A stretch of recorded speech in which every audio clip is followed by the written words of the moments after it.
Hi, I'm John Caccio, and in this week's episode of Modern Maintenance, we will show you how to properly inspect your forklift chains. You depend on your forklift to move tons of product per day, and your chains make this possible.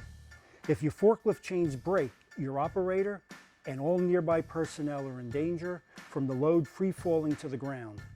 If your chains are worn, your weightlifting capacity is reduced. Worn chains can lead to costly damage. Now we will show you how to identify worn chains.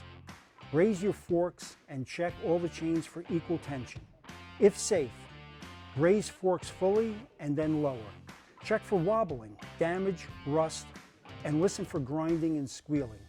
If you find any of these issues with your truck, take your truck out of service and immediately call Modern for a complete safety inspection. Repairing chains may cause further damage. Only replace your chains with a new pair.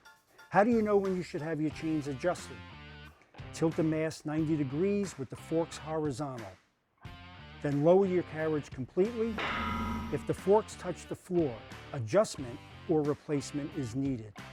As your tires wear or if they are replaced, chains and hoses must be adjusted.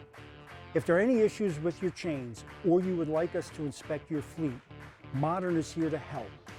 Call 1-800-8-MODERN and we will make it safe.